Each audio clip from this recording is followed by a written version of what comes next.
এখন যদি বিএনপি কিছু মনে করেন না, যদি একটা একটা ধাওয়া দেয়, অনেকের কিন্তু অস্তিত্ব থাকবে না। যায় না, যে ঘুমায় তাকে ওঠানো জাগানো যায়। যারা আজকে কথা বলছে, দেখেন নাহিদ 2 দিন আগে সরকারের সাথে ছিল, তখন কিন্তু সে সরকারের কোনো বদনাম করে নাই।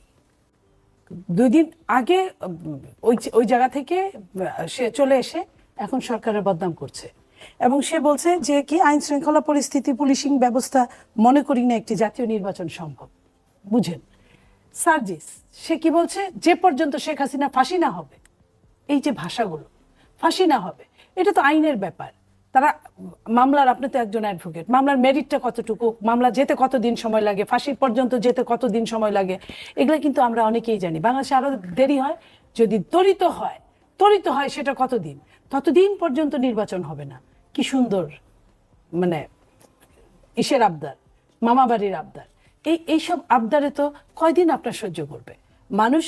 এখন যদি বিএনপি কিছু মনে করেন না, যদি একটা ধাওয়া দেয়, অনেকের কিন্তু অস্তিত্ব থাকবে না। কারণ আজ থেকে 7 মাস আগের যে কমিটি আর আজকের কমিটি, 7 মাস আগের যে মানুষগুলোকে আমরা সন্তান মনে করতাম, এখন তারা পরিপূর্ণ হঠাৎ করে রাতারাতি সাবালক হয়ে গেছে। তো সাবালকদের জন্য তো আইন আপনার জন্য আমার জন্য ওই সাবালকদের জন্য সমান। ওইখানে কিন্তু কোনো এক্সকিউজ বলতে কোনো শব্দ নাই আর।